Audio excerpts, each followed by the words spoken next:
নমস্কার বন্ধুরা, শুভ সকাল। কেমন আছেন আপনারা? আশা করি সবাই ভীষণ ভালো আছেন। আর আমরাও কিন্তু ভীষণ ভালো আছি। এই গরমের মধ্যেও কিন্তু অনেকটাই ভালো আছি আর সুস্থ আছি। আপনাদের সকলকে জানাই শর্মিষ্ঠা বিশ্বাসের নতুন আরও একটি ভিডিওতে অনেক স্বাগতম। আশা করি আজকের ভিডিওটা আপনাদের অনেক ভালো লাগবে। পুরোটা দেখতে থাকুন। আজকের এই ভিডিওতে আপনাদের সাথে আমি সারাদিনে কি করি সেগুলোই কিন্তু শেয়ার করব। মানে আমার সারাদিনের কাজ বাজ সমস্ত কিছুই আপনাদের সাথে শেয়ার করব। তো পুরো ভিডিওটি দেখতে থাকুন, আশা করি অনেক ভালো লাগবে।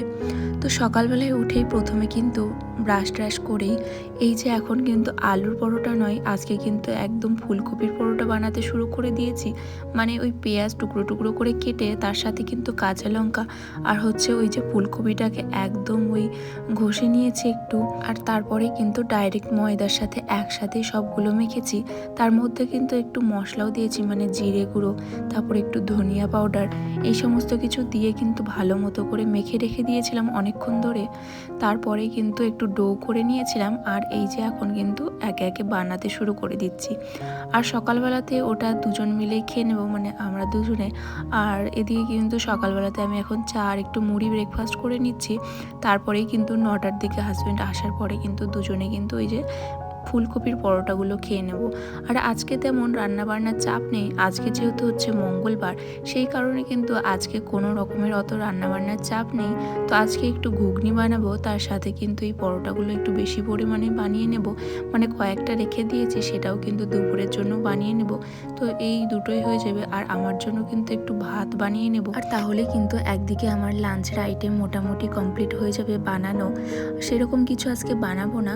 তো মোটামুটি এই যে ট্রাঙ্কের মধ্যে জিনিসগুলো গোছানোর ইচ্ছা আছে, আরও অনেক কিছু। এই যে বাইরে দেখতেই পাচ্ছেন ঘরটা কিন্তু এখনও পর্যন্ত সাজানো রয়েছে, এইগুলোকেই আস্তে খুলবো। তো সেই কারণে কিন্তু অল্প কিছু রান্নাবান্না করে রেখে দেব। আর আজকে জানেন তো বাইরে প্রচুর হাওয়া দিচ্ছে আর বৃষ্টিও হচ্ছে মাঝে মধ্যে। তো বাইরের ওয়েদারও খারাপ, তেমনভাবে জামা কাপড়ও কিছু কাচবো না। আর কারণ হচ্ছে বৃষ্টি হচ্ছে, সেরকমভাবে কোনো শেডের নিচে মেলার মতো এখানে জায়গা নেই। সেই কারণে কিন্তু একদম ওই যে বাকেট ভর্তি করে রেখে দিয়েছি। কালকে যদি বৃষ্টি না হয় তাহলে কিন্তু ওগুলো কেচে দেবো। আর আজকের ওয়েদারটা না ভীষণ ভালো লাগছে, কারণ এই 2-4 দিন ধরে কিন্তু প্রচুর গরম পড়ছিল।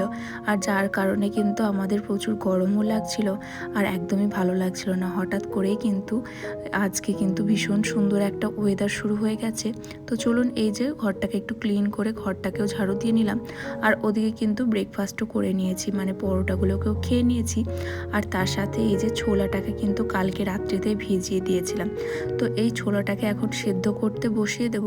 আর ছোলাটাকে আজকে না পেঁয়াজ রসুন এই সমস্ত কিছু দিয়েই বানাবো। অন্য দিনকে হয়তো নিরামিষভাবে বানাই, আজকে কিন্তু সেই তুলনায় নিরামিষভাবে বানাবো না, একদমই পেঁয়াজ রসুন আদা এই সমস্ত কিছু দিয়ে বানাবো। কিন্তু তেলের ওপরে একটু শুকনো লঙ্কা আর ওই যে তেজপাতা আর একটু কিন্তু এলাচের ফোড়ন দিয়ে নিচ্ছি।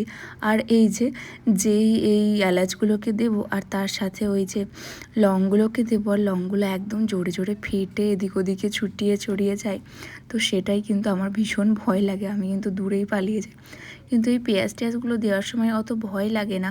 তো এখন এই যে পেঁয়াজ টেয়াজগুলো সমস্ত কিছু দিয়ে দিলাম, আর পেঁয়াজের সাথে লঙ্কাগুলোকে দিই বলে কিন্তু সেগুলো কিন্তু ফাটে না। আর এই যে টমেটোটাকেও দিয়ে দিলাম, আর একটু লবণ দিয়ে দেবো, তাহলে কিন্তু টমেটোর পেঁয়াজটা ভালো মতো সেদ্ধ হয়ে যাবে। আর আজকে কিন্তু বাটনাটা এই যে শিলনোড়া আমার কাছে যেহেতু নেই, আর এই যে স্টোনটা আমি কিন্তু এখানে ওই নদীর ধারে থেকেই নিয়ে এসেছিলাম। কারণ এইদিকে যেহেতু পাহাড়ি এলাকা, সেই কারণে কিন্তু অনেক রকমের অনেক শেপের এই স্টোনগুলো দেখতে পাওয়া যায়। তো তার মধ্যে থেকে আমি একটা নিয়ে এসেছিলাম, আর এটা কিন্তু আমার ভীষণ কাজে লাগে। আমি এই চপার বোর্ডের ওপরেই আস্তে একটু থেতো করে নিই, আর একটু ঘষাঘষিও করলে কিন্তু বেশ ভালোই এটা কিন্তু মশলার মতো হয়ে যায় আর কি, ঠিক যেন ওই শিলনোড়ার পেস্টের মতোই হয়ে যায়। চলো এদিকে কিন্তু একটু হলুদ আর লবণও দিয়ে নিলাম। আর তার সাথে কিন্তু যা মশলাপাতি আছে, একটু চিকেনের মশলা দেবো, মানে ওই যে চিকেন মশলাটা দিয়ে দেবো, তাহলে কিন্তু একটু খেতেও বেশ টেস্টি লাগে। আর এই ছোলার তরকারিটা কিন্তু আমাদের দুজনেরই খেতে ভীষণ ভালো লাগে, মানে আমার বরেরও ভীষণ ভালো লাগে। আর এদিকে কিন্তু একটু মশলাপাতিও দিয়ে দিলাম, তার সাথে কিন্তু কাসুরি মেথি ছিল, সেই কাসুরি মেথিটাকেও দিয়ে দিলাম। আর এবার কিন্তু এই একটা মাত্র আলু সেদ্ধ করতে দিয়েছিলাম, আর একটু ছোলা ছোলা রেখে দিয়েছি, মানে ভেজানো ছোলায় রেখে দিয়েছি।